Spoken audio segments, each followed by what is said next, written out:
আমার বিয়ে প্রিয়া নামের একটা মেয়ের সাথে হয়েছিল। আমার একটা 17 বছরের শালী ছিল। আমার শালীকে তো আমি বাচ্চা মনে করতাম, কিন্তু সে তো পুরোই আগুন। আমার বউ যখন প্রেগনেন্ট হয়েছিল তখন সে খুব অসুস্থ হয়ে পড়েছিল। তাই বাড়ির কাজকর্ম ও তার সেবার জন্য আমার শালীকে আমার বাড়িতে নিয়ে এসেছিলাম। কারণ আমার বউ যখন চিকিৎসার জন্য হসপিটালে গিয়েছিল আর আমি অফিস থেকে যখন বাড়িতে এলাম, তখন ঘরের মধ্যে একলা পেয়ে শালী আমাকে জড়িয়ে ধরে জোর করে আমার সাথে। আমার বউ প্রিয়া খুবই চটপটে মেয়ে, আর আমার এরকম মেয়ে পছন্দ। কিন্তু সমস্যা সেই সময় হয়েছিল যখন প্রিয়া প্রেগনেন্ট হয়। ডাক্তার তাকে বিদেশ নেওয়ার জন্য বলে, কেননা ও ভিতরে ভিতরে খুব দুর্বল ছিল। আমাদের বাড়িতে এরকম কেউ ছিল না যে ওকে বসিয়ে সামলাতে পারে। এই কারণে আমাকে বাধ্য হয়ে রিয়াকে আমাদের বাড়িতে রাখার জন্য আমার শাশুড়িকে বলতে হয়। কেননা বাড়িতে শুধু আমি একাই থাকতাম। আমার শুধু এক মা ছিল। সে অসুস্থ হলে আমার বড় দাদা তাকে দুবাইয়ে নিজের কাছে নিয়ে যায়। প্রিয়া সামান্য একটু হাঁটাচলা করলেই হাঁপিয়ে উঠত। শাশুড়ি আমার কথা শুনে আমার সাথে আমার ছোট শালীকে পাঠিয়ে দেওয়ার জন্য রেডি হয়ে গেলেন। আমার শালীর বয়স 17 বছর, কিন্তু সে হয়তো একটু পাগলা টাইপের। আমাদের বিয়েতে আমার দিকে তাকিয়ে হেসেই যাচ্ছিল। আমিও ওর হাসির জবাবে যখন হেসেছিলাম, তখন ওর লজ্জা পেয়ে দৌড়ে বাইরে চলে গিয়েছিল। ওর ব্যবহার দেখে আমার খুব অদ্ভুত লেগেছিল, কিন্তু আমি ওর দিকে খুব একটা ধ্যান দেইনি। যাই হোক, আমার শাশুড়ি শালীকে ডেকে বলতে লাগলেন, রিয়া, নিজের কাপড় চোপড় ব্যাগে ভরে রেডি হয়ে নে, তোর জামাইবাবু তোকে নিতে এসেছে। এ কথা শুনেই ও তাড়াতাড়ি করে নিজের ঘরে চলে গেল। আর কিছু সময় পরেই একটা ছোট্ট ব্যাগ নিয়ে বেরিয়ে এলো। আমি বাইকে করে আমার শ্বশুর বাড়িতে এসেছিলাম, এই কারণে নিজের বাইকে ওকে বসাতে হতো। আমি ওর ব্যাগ সামনে রেখে দিলাম আর ওকে পিছনে বসার ইশারা করলাম। ও মোটর সাইকেলে বসে আমার কাঁধের উপরে নিজের হাত রাখলো। এই অবধি ঠিকই ছিল, কিন্তু যখন অর্ধেক রাস্তা গেলাম তখন ও ওর হাত আমার কাছ থেকে সরিয়ে আমার কোমরের উপরে রাখলো। আর তারপরে ধীরে ধীরে আমার কাছে আসতে শুরু করলো।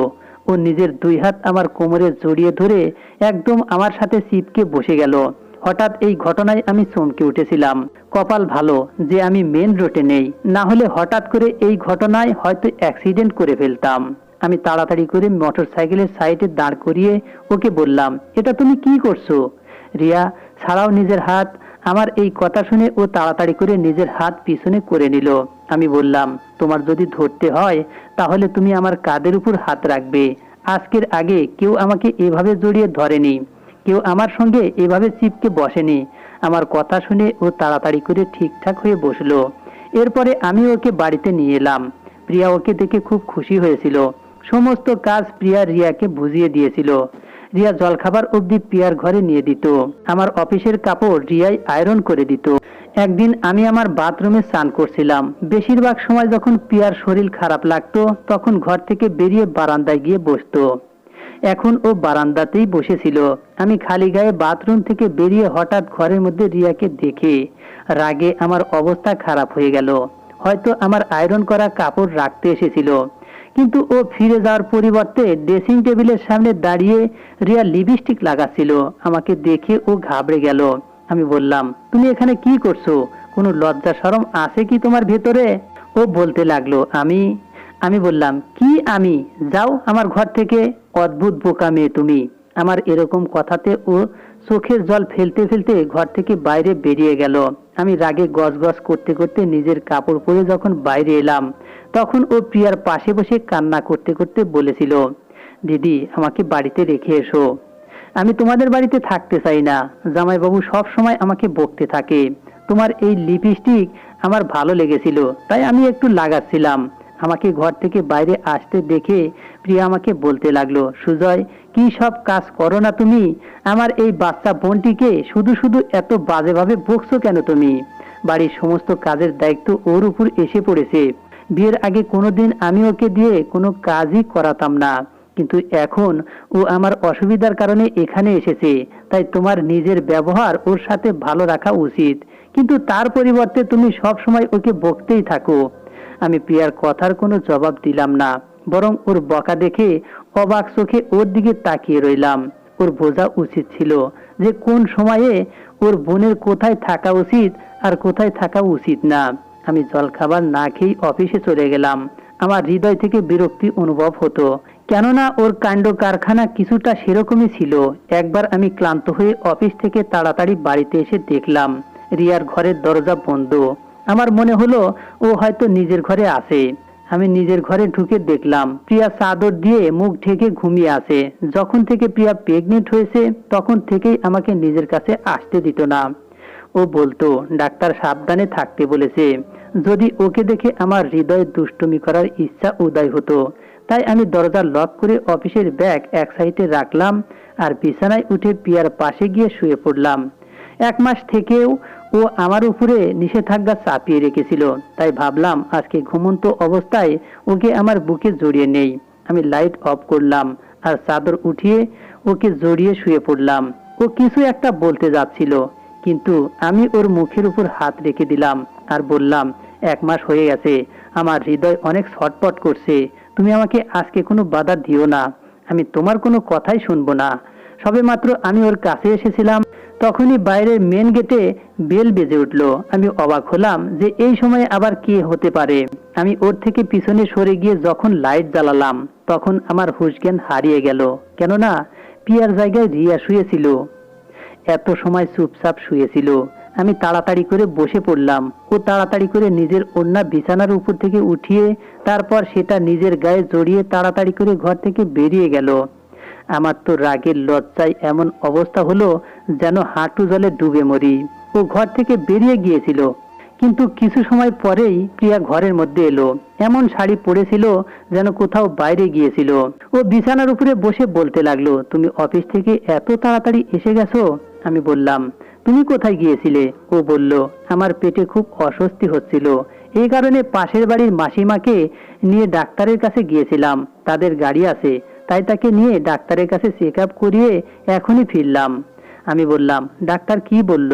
ও বলল, ডাক্তার বলেছে এই সময়ে এরকম একটু হতে পারে, আর তিনি কিছু ওষুধ লিখে দিয়েছেন। দিন দিন ওকে আমার খুব দুর্বল মনে হচ্ছিল, কিন্তু সেই সময় আমার চিন্তা এই জিনিসটা নিয়ে হচ্ছিল যে রিয়া ওর দিদিকে এই কথা বলে না দেয়।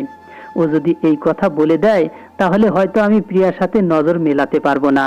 যা কিছু হয়েছিল সেটা অঘটন, যেটা ভুল বোঝাবুঝির কারণে হয়েছিল।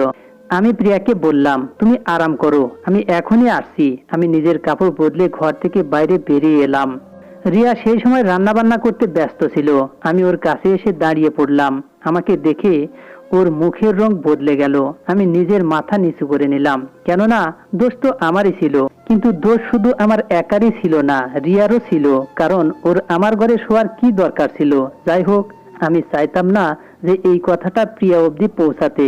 তাই ওকে বললাম, যা কিছু হয়েছে নিজের বোনকে কিছুই বলতে হবে না। আমার গলার স্বর কিছুটা কঠিন হয়ে গেল আর ও চুপ থাকলো। তারপরে আমার অনুভব হলো যে এই কথাটা আমার কিছুটা নরম স্বরে বলা উচিত, আমার রাগের ফলে জিনিসটা আরো বেশি বিগড়ে না যায়। তাই আমি বললাম, দেখো, যা কিছু হয়েছে সেটা শুধু ভুল বোঝাবুঝির কারণে হয়েছে। একে তো তোমার আমার কথা শোনা উচিত হয়নি, তার উপরে তুমি মুখ অবধি চাদর দিয়ে ঢেকে রেখেছিলে। আমার মনে হয়েছিল যে তুমি প্রিয়া, কিন্তু তারপরেও যা কিছু হয়েছে তার জন্য আমি তোমার কাছে ক্ষমা চাইছি। কিন্তু প্লিজ এই কথাটা প্রিয়াকে বলো না। আমার নরম স্বরে কথা শুনে ও বলতে লাগলো, আমাকে প্রিয়া দিদি বলেছিল যে আমি যেন তার ঘরে থাকি। আমি বললাম, যাই হোক, যা কিছু হয়ে গেছে সেটা ভুলে যাও। ও সঙ্গে সঙ্গে আমার কথা মেনে নিল আর আমিও নিশ্চিত হলাম। সময় এভাবেই কাটতে লাগলো। ধীরে ধীরে একসাথে আমাদের মোটামুটি কথাবার্তা বলা শুরু হয়ে গিয়েছিল। এদিকে প্রিয়ার অবস্থা আমার ঠিক বলে মনে হচ্ছিল না। সময় যত কাটতে লাগলো শ্বাস নিতে ওর ততই কষ্ট হতে লাগলো। ওর শরীরে রক্তের খুব অভাব ছিল। প্রায় দিনই ও ভিটামিনের ইনজেকশন দিত। ওর চোখের নিচে কালো ছাপ পড়তে শুরু করেছিল, গায়ের রং ফ্যাকাশে হতে শুরু করেছে। ডাক্তার যমজ বাচ্চার কথা বলেছিল। হয়তো এই কারণেই ও খুব বেশি দুর্বল হয়ে গিয়েছিল। 9 মাসে তো ওর অবস্থা এমন হয়ে গিয়েছিল যে আমাকে বাড়িতে হুইল চেয়ার নিয়ে আসতে হয়েছিল, কেননা ও একদমই হাঁটতে চলতে পারতো না। ডাক্তার অপারেশনের কথা বলেছিল। এই কারণে আমি আর রিয়া ওকে হাসপাতালে নিয়ে গেলাম, কিন্তু অপারেশনে অনেক সমস্যার সৃষ্টি হয়েছিল। 1 ঘন্টা পরে লেডি ডাক্তার ঘর থেকে বাইরে এলো। নার্সের হাতে 2টা বাচ্চা ছিল। নিজের সন্তানকে দেখে আনন্দে পাগল হয়ে গিয়েছিলাম। আমি দুজনকে নিজের কোলে নিয়ে আদর করলাম।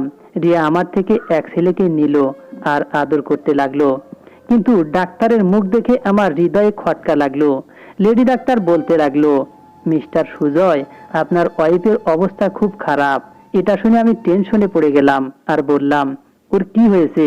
তখন তিনি বলতে লাগলেন যে ও সার্ভাইভ করতে পারছে না, ওর কাছে অল্প কিছু সময় আছে, আপনি প্লিজ গিয়ে তার সাথে দেখা করুন। এটা শুনেই আমার যেন মনে হলো আমার পায়ের নিচ থেকে মাটি বেরিয়ে গেছে। আমি বললাম, এসব আপনি কি বলছেন? কিছুই হতে পারে না আমার প্রিয়ার। আমি আমার বাচ্চাদের হাতে ধরিয়ে তাড়াতাড়ি করে প্রিয়ার কাছে এলাম।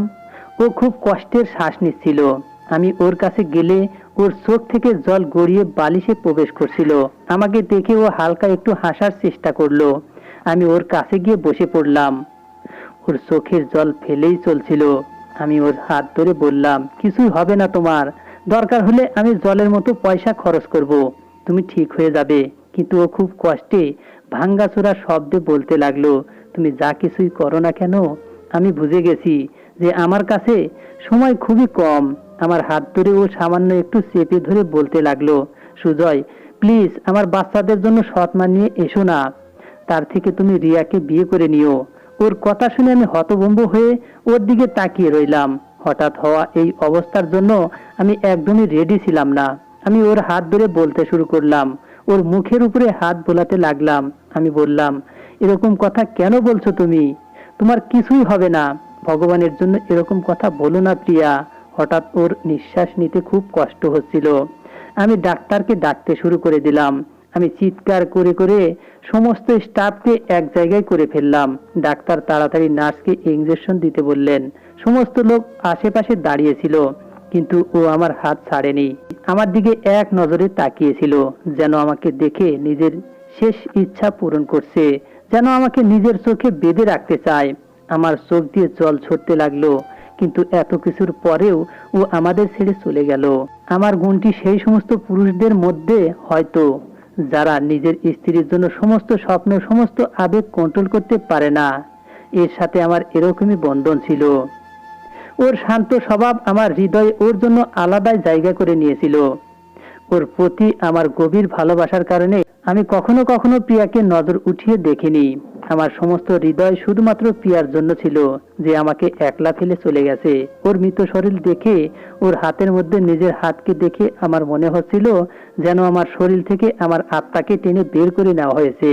আমি ওকে ধাক্কাতে লাগলাম, দুহাত ধরে ওকে ঝাঁকাতে লাগলাম আর বলতে লাগলাম, তুমি আমাকে এভাবে ছেড়ে যেতে পারো না। সবেই তো আমরা জীবন শুরু করেছিলাম, আমরা একসাথে জীবন কাটাতে চাইতাম, কিন্তু ও আমাকে ছেড়ে চলে গিয়েছিল। ডাক্তার আমাকে বললেন, আপনি একটু শান্ত হন। এখনো অবধি রিয়া এই কথা জানতো না যে প্রিয়া আমাদেরকে ছেড়ে চলে গেছে। যখন আমি ঘর থেকে বাইরে এলাম, তখন ও বলতে লাগলো, দিদির শরীর কেমন আছে জামাইবাবু? আমার চোখ থেকে জল ঝরছিল। আমি নিজের বাচ্চাকে ওর থেকে নিয়ে ওকে বললাম, সে আমাদেরকে ছেড়ে চলে গেছে, আর কখনো ফিরে আসবে না। এটা শোনার সাথে সাথেই রিয়া কান্না করতে করতে বলল, আপনি মিথ্যা কথা বলছেন। আমি আমার শাশুড়িকে ফোন করলাম। এটা একটা ভূমিকম্প, যাতে আমাদের উপরে পাহাড় ভেঙে পড়েছে। আমার শাশুড়ি কান্না করতে করতে অবস্থা খারাপ করে নিয়েছিল। 2 দিন রিয়া আর আমার শাশুড়ি আমার বাড়িতে থাকলো। তারপরে আমার শাশুড়ি বলতে লাগলেন, আমি বাচ্চাদেরকে আমাদের বাড়িতে নিয়ে যাই, এখানে ওদের দেখার মতো কেউ নেই। আমি সেই সময় না করলাম না। আমি প্রিয়ার চিন্তায় ছিলাম যে এখনো হাসতে হাসতে বাইরে বের হয়ে বলবে, সুজয় তুমি কেন উদাস হয়ে আছো? আমি এখানেই তোমার কাছেই আছি। 1 মাস পার হয়ে গিয়েছিল। আমি আমার অফিস জয়েন করে নিয়েছি। প্রতিদিন কিছু সময়ের জন্য আমি আমার শ্বশুর বাড়িতে যেতাম আর 2 ছেলের সাথে কিছু সময় কাটিয়ে তারপর ফিরে আসতাম। 6 মাস এভাবেই পার হয়ে গেল। আমার কলিগরা আমাকে দ্বিতীয় বিয়ের জন্য পরামর্শ দিচ্ছিল, কিন্তু আমি এর জন্য মন থেকে প্রস্তুত ছিলাম না। মনটা আমার সেই সময় উড়ে গেল যখন আমার শাশুড়ি আমাকে এটাও বললেন যে রিয়ার সম্বন্ধ আসছে। এই কারণে আমি যেন ঠান্ডা মাথায় এই ব্যাপারে কিছু ভাবি। রিয়ার জন্য যে সম্বন্ধ এসেছিল সেটা খুব ভালো পরিবার থেকে এসেছিল। আমার শাশুড়ি রিয়ার বিয়ে সেখানেই দেওয়ার ইচ্ছা ছিল। তিনি বলতে লাগলেন, দেখো প্রতিদিন এত ভালো সম্বন্ধ আসে না, আর ছেলের বাড়ির লোকেরা খুব তাড়াতাড়ি বিয়ে দিতে চাইছে, না হলে তো আমি 1 বছর সময় চাইতাম। এখন তুমিও নিজের ব্যাপারে কিছু একটা ভালো সিদ্ধান্ত নিয়ে কয়েক মাসের মধ্যেই তুমি নিজের দ্বিতীয় বিয়ের ব্যবস্থা করে নাও। আমার ভিতরে এতটা শক্তি নেই যে আমি এই দুই বাচ্চাকে সামলাতে পারবো। না হলে আমি কখনোই আমার মেয়ের ছেলেদেরকে সৎ মায়ের হাতে তুলে দিতাম না। চোখের জল ফেলতে ফেলতে আমার শাশুড়ি এই কথাগুলো বলছিলেন, কিন্তু আমি চুপচাপ বসে রইলাম। অন্য কোনো মহিলাকে নিজের জীবনে আনার ব্যাপারে আমি চিন্তা ভাবনাও করতে পারতাম না, কারণ এই বাচ্চারা আমার স্ত্রীর শেষ চিহ্ন। আমি চাইতাম না এদের সৎ মা আসুক আর এদের সাথে সৎ মায়ের মতো ব্যবহার করুক। আমি বললাম, আপনি রিয়ার সম্বন্ধের জন্য না করে দিন। এই কথা শুনে আমার শাশুড়ি হতবাক হয়ে আমাকে দেখতে লাগলেন। এরপরে তিনি বললেন, ঠিক আছে, তুমি এখন খুব টেনশনে আছো। এরপরে আমার শাশুড়ি আরো কিছু বলতো। আমি বললাম, আপনি আমার বিয়ে রিয়ার সাথে দিয়ে দিন। আপনি জানেন আমার বাড়িতে কোনো জিনিসের কোনো অভাব নেই। আমি আমার সন্তানের জন্য সৎ মা মানতে পারবো না। রিয়া ওদের মাসি, আর ও এখন অবধি মা হয়ে ওদেরকে সামলাচ্ছে। রিয়া যেভাবে ওদের লালন পালন করছে সেটা অন্য কোনো মহিলা কখনো করতে পারবে না। আমার বাড়িতে রিয়ার কোনো অসুবিধাই হবে না। আমার কথা শুনে আমার শাশুড়ি একদম চুপ হয়ে গেলেন। এরপর তিনি বলতে লাগলেন, আমি তোমার শ্বশুরের সাথে কথা বলে তোমাকে জানাবো।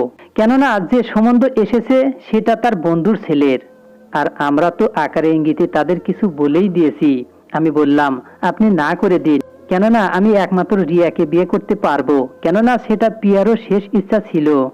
ও এই দুনিয়া থেকে যাওয়ার আগে আমার হাত ধরে আমাকে দিয়ে প্রতিজ্ঞা করিয়েছিল যে আমি তার বাচ্চাদের জন্য সৎ মা যেন না নিয়ে আসি। তাই যদি আমাকে বিয়ে করতেই হয় তাহলে রিয়াকেই করব। আমার এই কথা শুনে আমার শাশুড়ি একদম চুপ হয়ে গেলেন।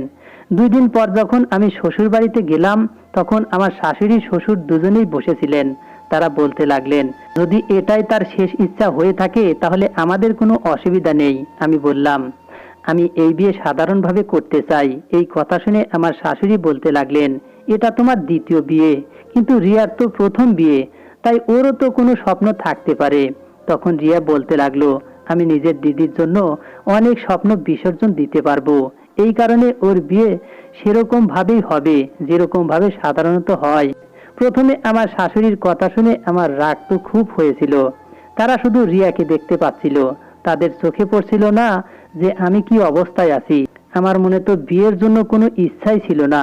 এর সাথে বিয়ে শুধু আমার সন্তানদের ভালোভাবে বাঁচানোর জন্যই। যাই হোক, আমি অনুভব করলাম বিয়ে খুব ধুমধাম না হলেও খুব সাধারণভাবে হয়নি। ওকে নববধূ বেশে খুব সুন্দর লাগছিল। আমি ওর দিকে ভালো করে তাকিয়ে দেখিনি। বিদায় হয়ে ও আমার বাড়িতে চলে এলো। আমার 2 ছেলে এই সময়ে কান্না করে যাচ্ছিল। রিয়া এই সময়ে আমার ঘরে নববধূ হয়ে বসে আছে। আমি বাইরে আমার বাচ্চাদেরকে শান্ত করছিলাম। অনেক কষ্টে ওদের দুজনকে ঘুমালাম। এরপরে আমি দুজনকেই কাছে নিয়ে যখন ঘরের মধ্যে ঢুকতে যাব, তখনই আমি রিয়ার কথা বলার আওয়াজ শুনতে পেলাম। ও কারো সাথে কথা বলছিল, কিন্তু যে কথা ও বলছিল সেটা শুনে আমার হৃৎপিণ্ড যেন বন্ধ হয়ে গেল। রিয়া তার পরে হয়তো ওর বন্ধুকে বলেছিল, সুজয়কে শুরু থেকেই আমার খুব পছন্দ। ওর পার্সোনালিটি শুরু থেকেই আমাকে খুব আকর্ষণ করত।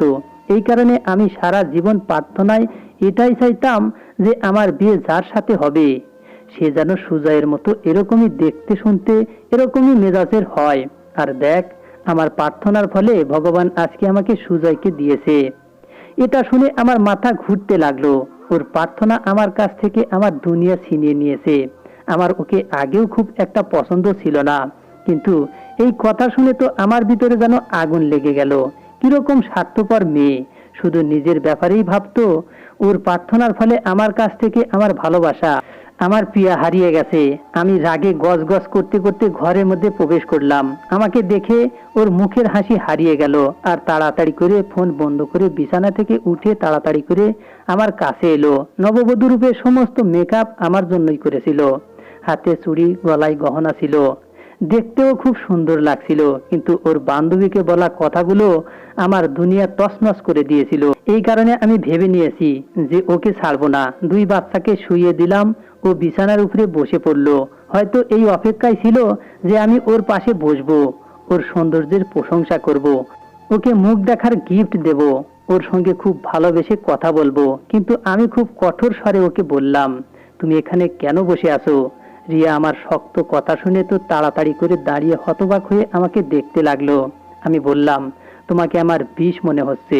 তুমি আমার কাছ থেকে যাও, গিয়ে নিজের কাপড় বদলে ফেলো, খুলে ফেলো এসব। আমার কথা শুনে ও অবাক হয়ে আমাকে দেখতে লাগলো।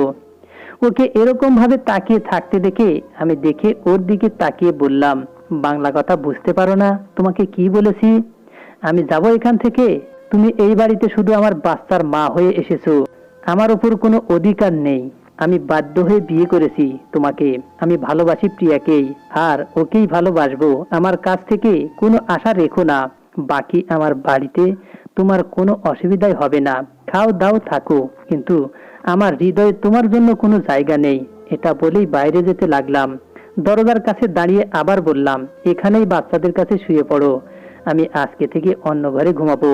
এটা বলে আমি নিজের ঘরের দরজা বন্ধ করে বেরিয়ে এলাম। এরপরে অন্য ঘরে শুয়ে পড়লাম। আমার এর উপর খুব রাগ হচ্ছিল। কি রকম স্বার্থপর বোন যে নিজের দিদির বরের উপর জঘন্য নজর রাখতো, ওর একদমই লজ্জা হয়নি। যদিও জামাইবাবু তো বড় দাদার মতো হয়। এখন আমার মনে পড়তে লাগলো, ও যা কিছু করেছিল জেনে বুঝেই করেছিল। জেনে বুঝে ও আমার ঘরে শুয়েছিল, জেনে বুঝেই বাইকে আমার সাথে চিপকে বসেছিল। এই সব কথা ভেবে আমার রক্ত গরম হয়ে ফুটছিল। যদি বাচ্চাদের কারণে বাধ্য না হতাম, তাহলে হয়তো কখনোই ওকে নিজের করে নিতাম না। পরের দিন যখন আমি ঘর থেকে বাইরে বের হলাম, তখন ওর চোখ লাল হয়েছিল, হয়তো সারা রাত কেঁদেছিল। এটা দেখে আমার হৃদয় শান্তি পেয়েছিল। নাস্তার টেবিলের উপর রাখা ছিল। আমি আর চোখে ওর দিকে দেখলাম। ও আমার সন্তানকে সামলাচ্ছিল আর চোখে আমাকে দেখছিল। আমি ওর দিকে না তাকিয়েই নাস্তা করে অফিসে চলে গেলাম। রাতের বেলা যখন আমি ফিরে এলাম, তখনও ও আমার জন্য অপেক্ষা করে বসেছিল, কিন্তু আমি ওর সঙ্গে কথাও বললাম না।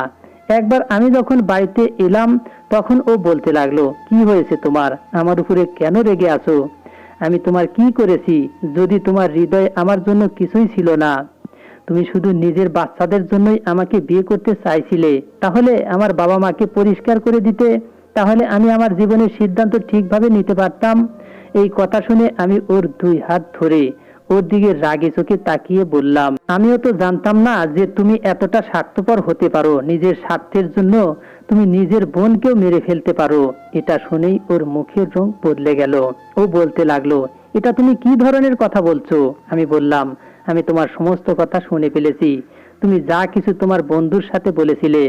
আমি যদি জানতাম যে প্রিয়া তোমার নোংরা প্রার্থনার কারণে মরে গেছে, তাহলে আমি কখনোই তোমাকে বিয়ে করতাম না। আমি আমার বাচ্চাদের কারণে বাধ্য, তাই তোমাকে সহ্য করছি। না হলে তোমাকে ধাক্কা দিয়ে বাড়ি থেকে বের করে দিতাম। তুমি আমার থেকে আমার জীবন ছিনিয়ে নিয়েছো। তোমার লজ্জা হয়নি আমার দিকে এরকম খারাপ নজর দিতে? আমি তোমাকে নিজের ছোট বোন ভাবতাম, কিন্তু তোমার কথা শুনে আমার খুব আফসোস হয়েছে। এই কারণে এতেই সন্তুষ্ট থাকো যে আমি তোমাকে নিজের বাড়িতে সহ্য করছি। ও বলতে লাগলো, যেটা তুমি ভাবছো সেটা তোমার ভুল ধারণা। কিন্তু আমি আর কোনো কথা শুনলাম না। এরপর থেকে ও চুপচাপই থাকতে লাগলো, সিম্পল কাপড় পরে থাকতে লাগলো। আমার সঙ্গে কথা বলতো না, কিন্তু হ্যাঁ, আমার সমস্ত কাজ করে দিত। সময় এভাবেই কাটতে লাগলো। এখন আমার বাচ্চার বয়স 4 বছর হয়ে গেছে। আমি ওদেরকে স্কুলে অ্যাডমিশন করিয়ে দিয়েছি। একবার বাচ্চাদের শপিং করার জন্য আমি ওকে আমার সাথে নিয়ে গিয়েছিলাম। আমরা শপিং করছিলাম, এমন সময় রিয়ার বন্ধু ওকে চিনতে পেরে ওর কাছে ওকে জিজ্ঞেস করতে লাগলো যে তুই কোথায় গায়েব হয়েছিলি? না কোনো ফোন, না কোনো খবর। আমি ওদের দুজনকে দেখে ওই মল থেকে বাইরে বেরিয়ে এলাম। ওই দুই বন্ধুর মধ্যে আমার কি কাজ? আমি এদিক সেদিক বাচ্চাদের জন্য জিনিস দেখলাম। কিছু সময় পরে যখন আমি আবার সেই দোকানে ফিরে এলাম, তখন ওর বন্ধুর কথা শুনে আমি হতভম্ব হয়ে গেলাম। সে বলছিল যে এখন অবধি আমার ভাই বিয়ে করেনি, তুই ওর সাথে একদমই ভালো করিসনি। বিয়ে অবধি তো ঠিক হয়েছিল, আর তুই নিজের দিদির বাচ্চাদের জন্য আমার ভাইকে ছেড়ে দিয়েছিস।